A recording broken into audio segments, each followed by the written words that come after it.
Welcome back to AI Paper Podcasts. Today we're looking at something really interesting in multimodal AI. We're pretty used to models juggling images and text, right? Yeah, understanding pictures, describing them, generating images from text, that's become almost standard. Exactly. But what if the model didn't just see the picture, but understood how the picture was taken? What if the camera itself, its position, its angle, became part of the model's language? Now that's a different level of spatial intelligence. That's the core idea behind the paper we're diving into, Puffin, a unified camera-centric multimodal model. Their goal is, well, pretty ambitious, trying to bridge the gap between understanding geometry like camera angles and actually generating images with precise camera control. Okay, so let's try and give you the quick 60-second rundown on Puffin. Essentially, it's the first single model that really nails two key spatial tasks together. Right, those being? First, camera understanding. So looking at an image and figuring out its roll, pitch, and field of view, the camera's geometry. And second, camera controllable generation, meaning you tell it you want an image from this specific viewpoint, and it creates it accurately. And the breakthrough is how it connects these. Exactly. They call it thinking with camera. Instead of just dealing with abstract numbers for angles, like, 15 degrees roll, Puffin learns to interpret these using natural language. So it translates the geometry. Yeah, connects the numbers to real photographic terms we understand, like Dutch angle for roll or large tilt up for pitch. It reasons about why it thinks the angle is what it is. And this is all trained on a big data set, Puffin4M, 4 million examples linking vision, language, and camera data. Plus, they use these special pixel-wise camera maps for really fine control. Experiments show it beats specialized models on both understanding and generation. Opens up cool stuff like world exploration, photography guidance. Okay, definitely need to unpack that. For sure. So that thinking with camera idea sounds great, but maybe we should start with why it was even needed. Why were these two things, understanding geometry and generating based on geometry, treated as separate problems for so long? Yeah, it really comes down to what they call a modality mismatch. I mean, think about it. For robots, for AR, VR, the camera is everything, right? It's how the machine sees the world. Right. So parameters like roll, pitch, field of view, Fovee, they're critical, but they're just numbers. Abstract geometric data. Okay. Now, standard LMMs, your large multimodal models, they're amazing at connecting words to concepts. Like dog chasing a ball maps perfectly to an image. Semantic understanding. Okay, that all the time. But if you tried to give those models a precise geometric command, like generate this scene but with a 20-degree roll or use a 50-millimeter focal length equivalent, well, they often just kind of ignored it. Ignored it, or just got it wrong. Yeah. Both, really. They'd prioritize making the picture look plausible or semantically consistent with the text prompt, but the specific spatial instruction, often lost. The outputs would be spatially inconsistent with the command. So the language part, the high-level understanding, was almost fighting against the low-level geometric precision. Like the number 15 degrees didn't really mean anything concrete to the language side. Precisely. It couldn't bridge that gap effectively. And that's where Puffin comes in with this thinking with camera idea. It forces the model to use a shared reasoning process, a kind of chain of thought that connects the dots for both understanding and generation tasks. Okay, this is where it gets really interesting for me.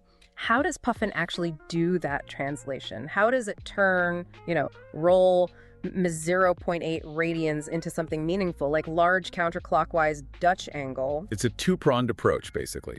First, it learns to connect the numbers to spatially grounded visual cues, meaning it learns what in the image gives clues about the camera position. For instance, estimating pitch, the up-down angle, often relies on seeing how much sky versus ground there is, or noticing parallel lines converging towards a vanishing point, or recognizing ceilings, things like that. Fovee might depend more on how objects fill the frame, the perceived depth. So it learns what visual patterns correspond to geometric parameters. Right, and the second part is linking these parameters to professional photographic terms. Since just outputting raw numbers is hard for LMMs and not very intuitive, Puffin quantizes the numerical ranges. Quantizes, like puts them into buckets. Exactly. It divides the continuous range of, say, roll into discrete categories with meaningful names. A slight tilt might be a small Dutch angle, clockwise. A big downward angle, maybe between -45 and -20 degrees pitch, gets labeled large tilt down. Okay, so it creates this intermediate language layer, and this happens before it gives an answer, you mentioned, like a thought process. Yes, exactly. When Puffin is asked to understand the camera parameters of an image, it doesn't just spit out numbers. First, it generates this internal reasoning block wrapped in think tags. Like showing its work. Kind of, yeah. It might say something like, observing the horizon line is tilted relative to the frame edges, and vertical structures appear slanted, suggesting a significant roll. This matches a large clockwise Dutch angle. It's mimicking how a photographer might consciously analyze a shot. That's fascinating. It makes the geometry less abstract. It grounds it in observation and language. So what kind of architecture does it need to pull this off? You've got language, vision, geometry. Yeah, it's a clever combination. For the reasoning and language side, they use an autoregressive language model specifically based on Qwen 2.5 1.5b, so powerful but relatively lightweight. Okay. For actually creating the images in the generation task, they use a strong diffusion model, SD3 medium. State-of-the-art stuff. How do they talk to each other? Through a pretty lightweight connector module. It uses learnable queries to pass information between the vision encoder, the LLM, and the diffusion model, making sure the geometric and semantic information flows correctly. You mentioned the vision encoder. Given how important geometry is here, I assume it's not just a standard CLIP-style encoder. That's a really key point. No, it's not. They use a specifically engineered geometry-aligned vision encoder. Geometry-aligned. Yeah, it's based on C Radio V3H. And crucially, it wasn't just trained to recognize objects, like cat or car. It was distilled using knowledge from both semantic models like CLIP and SIGLIP, and models focused purely on vision structure, like Dino and SAM.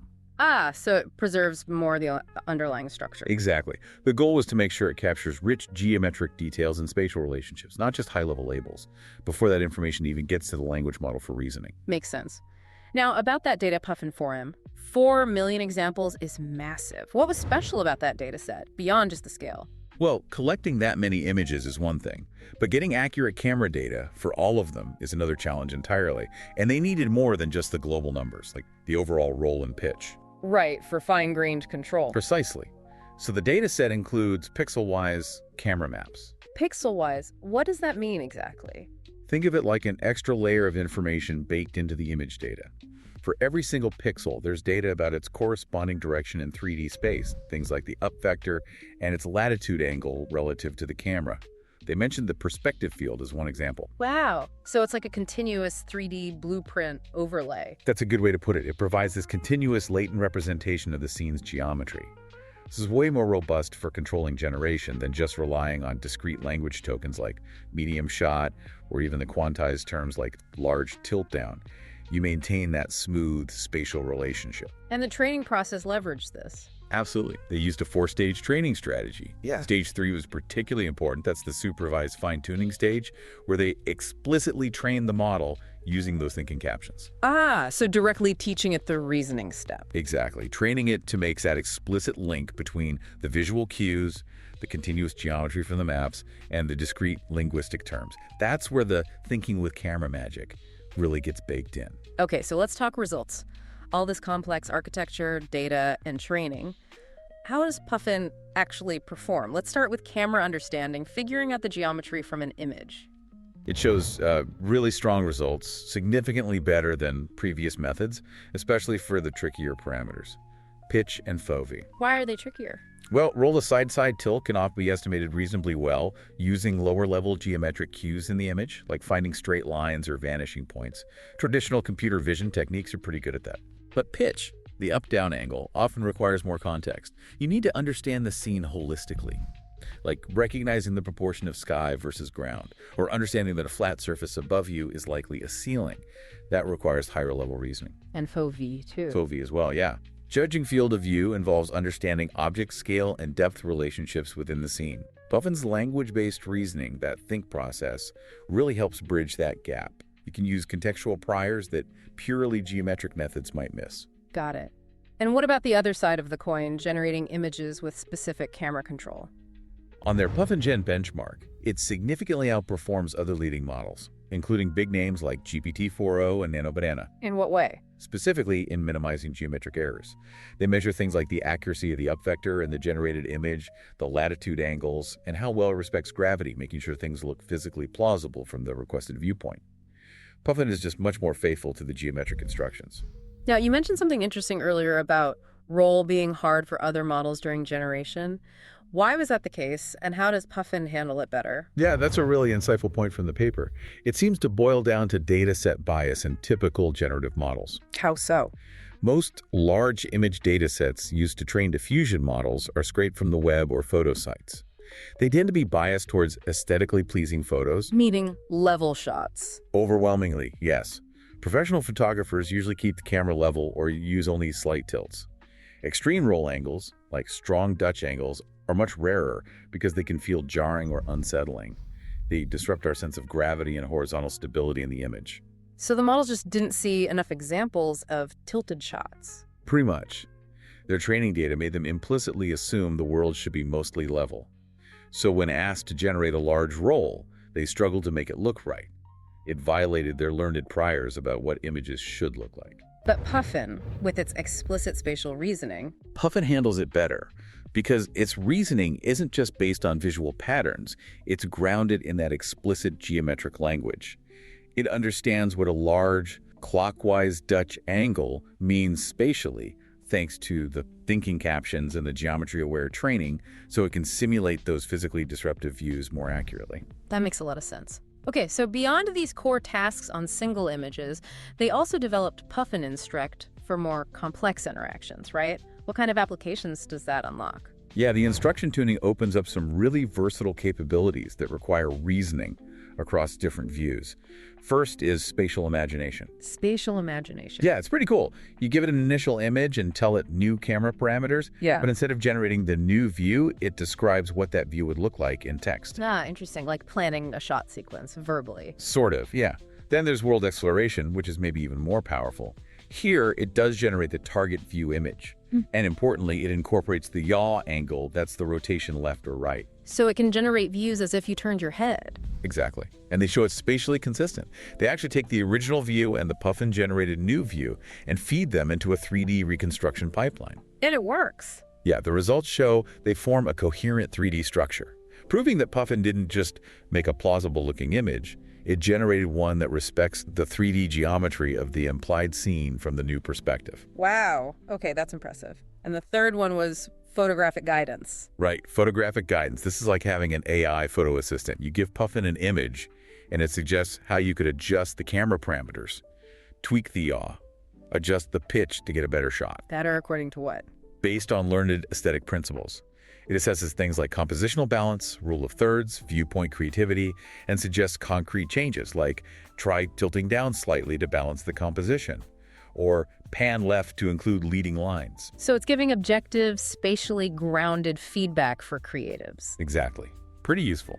So wrapping this up, it really feels like Puffin's breakthrough is treating the camera not just as an input device, but as part of the language the AI uses to understand and interact with the world. That intermediate reasoning step seems key. I think so too.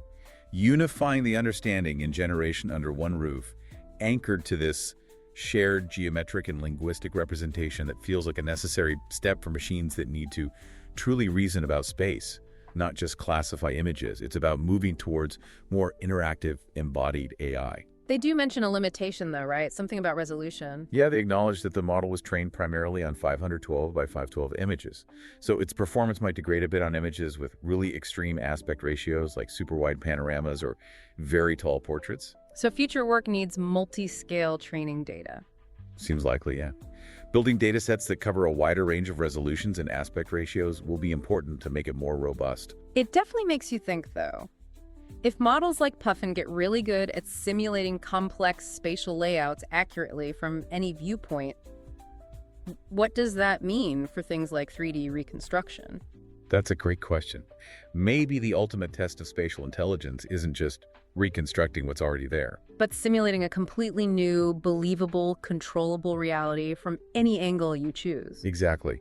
Perhaps the future is less about scanning the world and more about generating plausible versions of it on demand. A fascinating thought to leave our listeners with. Indeed. A huge thanks for breaking down Puffin for us today. My pleasure. It's definitely a paper worth thinking about. And thank you all for joining us on AI Paper Podcasts. We'll catch you on the next dive.